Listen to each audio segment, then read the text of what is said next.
Welcome back my dear students.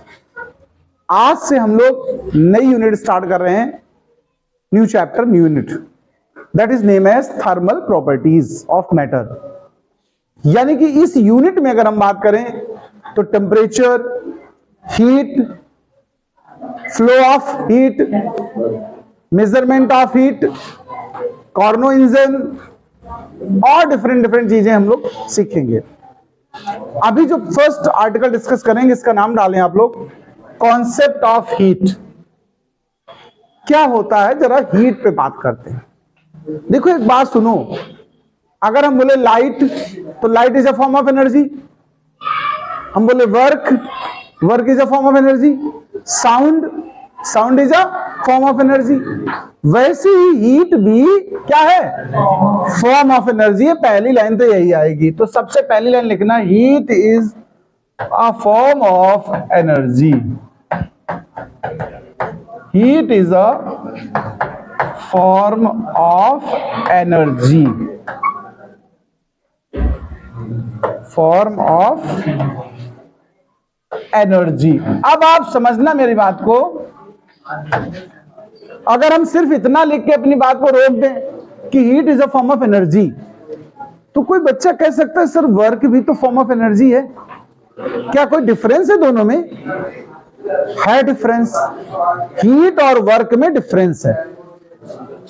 क्या difference है सुने। है दोनों एनर्जी, इसमें कोई गलत बात नहीं।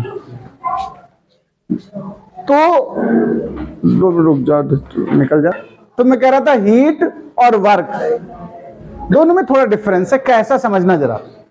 हम कहेंगे एक ऑब्जेक्ट से दूसरे ऑब्जेक्ट में अगर एनर्जी ट्रांसफर हो रही है with the help of force, when they are displaced, then the energy transfer is known as work. बोलो भाई, अगर हम फोर्स अप्लाई करें, ऑब्जेक्ट डिस्प्लेस हो, तो एक ऑब्जेक्ट से दूसरे ऑब्जेक्ट में एनर्जी ट्रांसफर होगी कि नहीं होगी? उससे क्या बोलेंगे? वर्क। लेकिन यही एनर्जी अगर टेम्परेचर डिफरेंस की वजह से ट्रांसफर हो, तो एक हॉट ऑब्जेक्ट हो, एक कोल्ड हो, और दोनों को कांटेक्ट में रख दो, तो क्या हॉट ऑब्जेक्ट से एनर्जी कोल्ड में नहीं जाएगी? जाएगी ना। क्या इसमें फोर्स अप्लाई हुआ? क्या इसमें डिस्प्लेसमेंट हुआ? लेकिन एनर्जी ट्रांसफर हुई। ये वाली एनर्जी हीट है। समझ पाए? तो हम इसमें आगे प्रोसीड करेंगे। सबसे पहले तो बोला heat is a form of energy which transmit, या ट्रांसफर कुछ भी कह सकते हो, which transfer from one object to other object due to temperature difference, due to temperature difference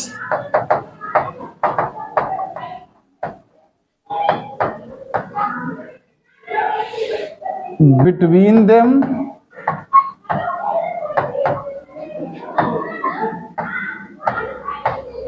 when they place in contact.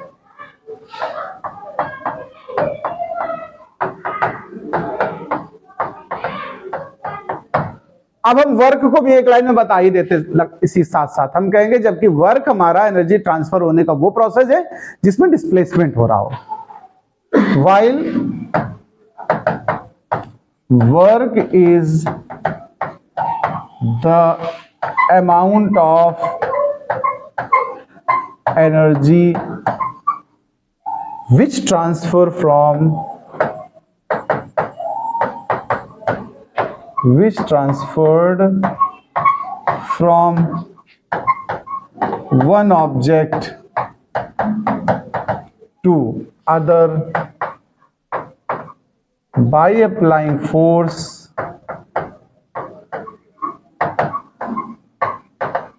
and due to displacement.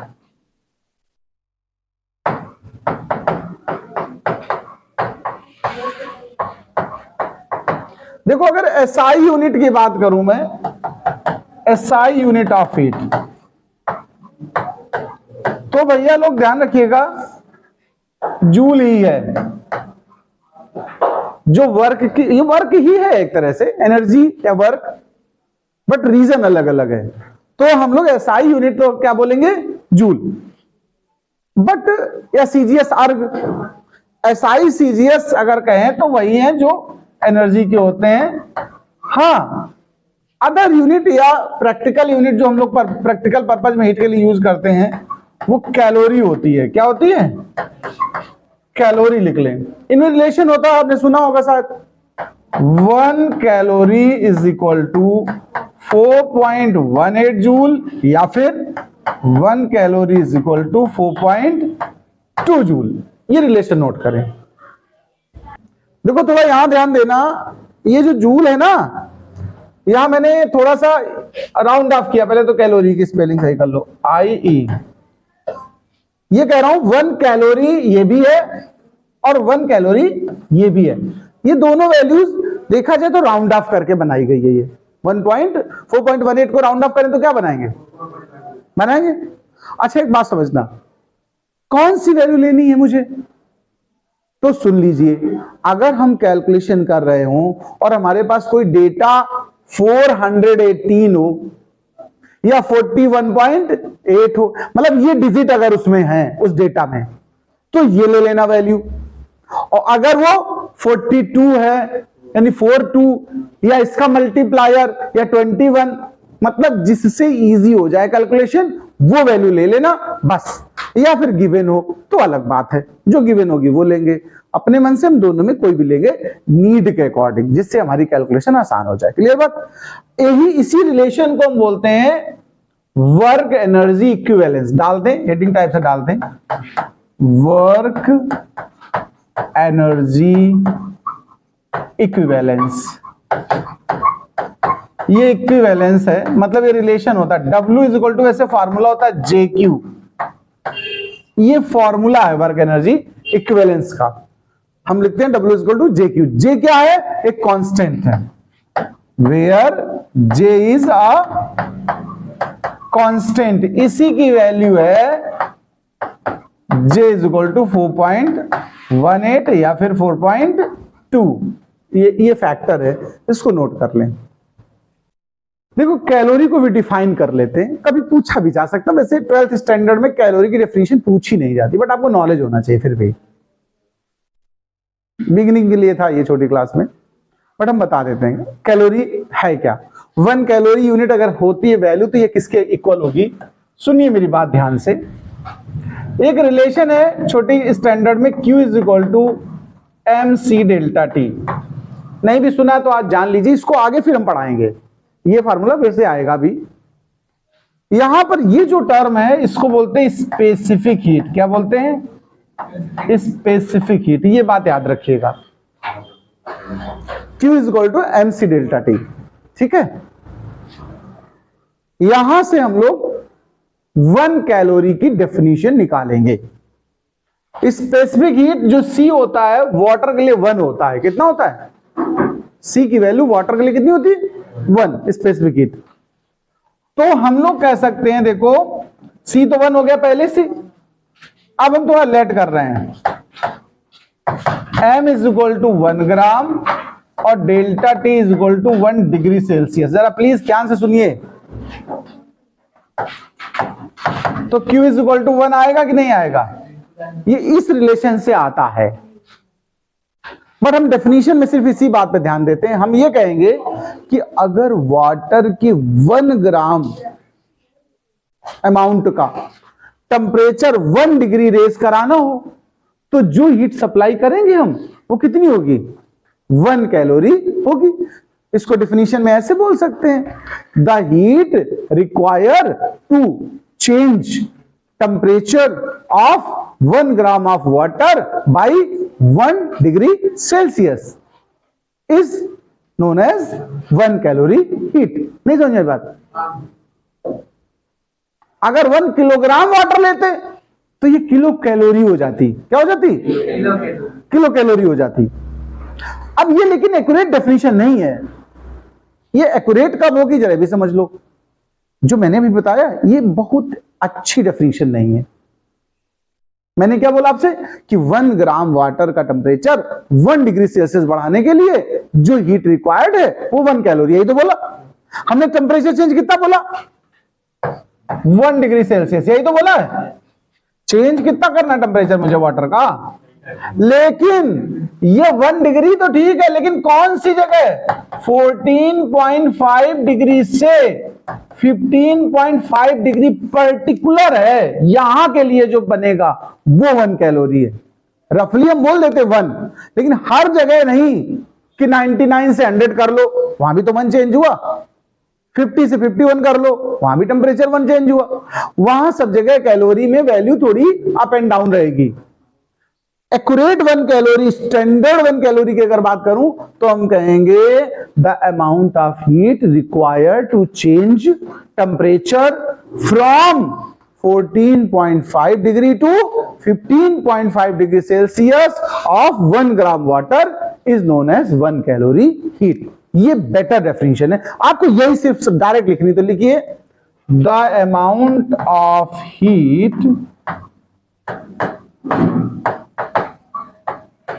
the amount of heat required to change temperature of water, to change temperature of water by 1 degree Celsius, और bracket में लिख दो from 14.5 degree to 15.5 degree, bracket बंद। The amount of heat required to change temperature of water by 1 degree Celsius for 1 gram. The amount of heat required to change temperature of 1 gram water, यहां डाल दे तो better लगेगा, ठीक है। The amount of heat required to change temperature of 1 gram of water by 1 degree Celsius, और bracket में लिख देना ये इज नोन एज 1 कैलोरी। ये बात आपको डेफिनेशन में लिख लेनी है, नोट कर लो। देखो डायमेंशनल फार्मूला अगर हमसे कहा जाए हीट का बताइए, तो जो एनर्जी का है, जो वर्क का है, वही हीट का है। तो वर्क और एनर्जी का क्या होता है डायमेंशनल फार्मूला? ml/T-2। क्या होता है? ml/T-2। इसको अच्छे से तैयार कर लें। चलिए बात करते हैं कॉन्सेप्ट ऑफ टेम्परेचर की। मुझे लग रहा है आप हीट के बारे में बहुत कुछ जान चुके हैं। इससे ज्यादा जान जाओगे अगर हीट के बारे में ना, तो फूक जाओगे फिर ट्रांसफार्मर की तरह। अभी आगे बताएंगे हीट के बारे में। थोड़ा आप टेम्परेचर बता दें जो बढ़ गया है हमारा। देखिए टेम्परेचर क्या है, जैसे क्वेश्चन आ जाए सपोज करिए, तो क्या बता सकते हो व्हाट इज टेम्परेचर? कोई बता सकता है टेम्परेचर किसे कहते हैं? देखो टेम्परेचर एक्चुअल में है क्या, थोड़ा समझना, बहुत आसान सी बात है। अगर आप किसी चीज को टच करें तो या तो वो हमें हॉट लगेगी या हमें कोल्ड लगेगी। हॉटनेस या कोल्डनेस की जो डिग्री ऑफ मेजरमेंट है उसे क्या बोलेंगे? किसी भी ऑब्जेक्ट के हॉटनेस या कोल्डनेस की डिग्री ऑफ मेजरमेंट क्या बोली जाएगी? तो पहले डेफिनेशन लिखो, लिखिए the degree of measurement, the degree of measurement of hotness और coldness of any object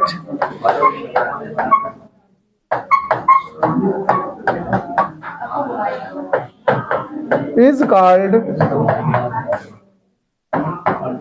temperature। Note करें पहले तो ये हॉटनेस या फिर कोल्डनेस कह दें या और लगा लें तो बेटर रहेगा। मैं थोड़ा ऑफ लिख गया हूं, और या एंड कर दें ऑफ कोल्डनेस। देखो एक बात समझना, अब आपके मन में एक बात उठ रही होगी कि सर ऐसी कैसी बात, हमने छू लिया हॉटनेस कोल्डनेस, हम कैसे डिसाइड करें कितनी डिग्री वो हॉटनेस है या कितनी डिग्री कोल्डनेस है? जब तक सेल्सियस नहीं आए थे, जब तक फ़ारेनहाइट नहीं आए थे, जब तक केल्विन नहीं आए थे, जब तक र्यूमर नहीं आए थे तब तक हॉट कोल्ड तो पता था, लेकिन उसकी डिग्री के बारे में सटीक गेस नहीं बन रहा था। हुआ क्या, मैं इसमें टेम्परेचर के साथ थर्मामीटर के बारे में थोड़ा कॉन्सेप्ट बता रहा हूं, तब आप जान पाएंगे कि ये जो हम लोग टेम्परेचर मेजर करते हैं ना, ये आर्बिट्रेरी है पर्टिकुलर वैल्यूज के साथ। जैसे सुनिए, मैं बात करता हूं किसी भी एक थर्मामीटर के बनाने की। देखिए मेरी बात को थोड़ा ध्यान से सुनिए। सपोज करिए कोई ग्लास की कोई रॉड है पतली सी, इसमें मैंने ये मरकरी रख लिया है। कैसे बना थर्मामीटर, मैं उसकी बात करता हूं। वहीं से हॉटनेस की डिग्री या कोल्डनेस की डिग्री पता करने का तरीका निकाला गया। जैसे मान लेते हैं हम थोड़ी देर के लिए केल्विन की बात कर देते हैं। किसकी बात कर देते हैं भाई? 3 फेमस यूनिट्स हैं जो आपने सुनी होंगी, केल्विन, डिग्री सेल्सियस और फ़ारेनहाइट। एक और है र्यूमर, जो हम बताएंगे आज आपको। किसी भी पर्टिकुलर हम थर्मामीटर की बात करें, जैसे हम लोग चलो पहले लेते हैं, कोई भी ले लें, सेल्सियस सबसे पहला। सबसे फेमस कौन सा है वैसे? सेल्सियस फेमस है, हम लोग अक्सर बता देते हैं। जैसे मैं आपसे पूछूं, इसको बताने से पहले एक बात और पूछ लेते हैं। जो नॉर्मल ह्यूमन है, यानी कि जो बीमार नहीं है, जिसको बुखार नहीं है, उसका बॉडी टेम्परेचर कितना होता है? कुछ किसी को पता है? एक एक लोग बोलो। क्या बोला? 98.6 किलोग्राम डिग्री सेल्सियस थर्मामीटर। देखिए थर्मामीटर हमारा, मैंने कहा था ये मरकरी है। सबसे पहले इसको आइस में रखा जाता है। कहां रखा जाता है? मेल्टिंग आइस में रखो। मेल्टिंग आइस को हम लोग इनिशियल पॉइंट लेते हैं। क्या लेते हैं? इसको आइस पॉइंट कहते हैं। और हमने कहा जहां तक ये मरकरी 0 पर है, उससे सामने लिख दिया हमने कुछ नंबर या कोई वैल्यू लिख लिया ऐसे। फिर इसको उठा के ले गए हम वो बॉइलिंग वाटर में। कहां ले गए? बॉइलिंग वाटर में ले गए। जो बॉइलिंग वाटर है भाई जी, उसको हम स्टीम पॉइंट कहते हैं। क्या कहते हैं? अब ये चीज चली गई स्टीम पॉइंट में, तो मरकरी धीरे धीरे ऊपर बढ़ेगा कि नहीं बढ़ेगा बताओ? और 100 नहीं गए, बॉइलिंग होने तक जब पहुंचेगा कहीं, तो किसी जगह यहां तक सपोज करो पहुंच गया ये हमारी इस रॉड के अंदर। मेरी बात को भी समझना, मरकरी टेम्परेचर बढ़ाने के साथ साथ फैलता है, एक्सपेंड करता है। तो ग्लास ट्रांसपेरेंट है, उसके अंदर मरकरी रख ली छोटी सी जगह में, और जब हमने इसमें रखा आइस में, तो वो वहीं फंसा रहा।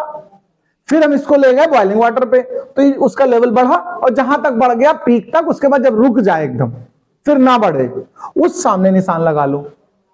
आपको मैं थर्मामीटर बनाना सिखा रहा हूं, घर में बना सकते हो। अब मैं बात करता हूं पहले सेल्सियस की। किसकी? सेल्सियस ने इस जगह पर अपने आप से 0 नंबर डाला। कितना डाला?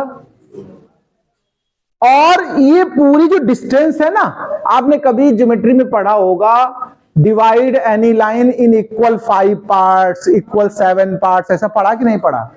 उस मेथड से उन्होंने इसके 100 इक्वल पार्ट किए। कितने?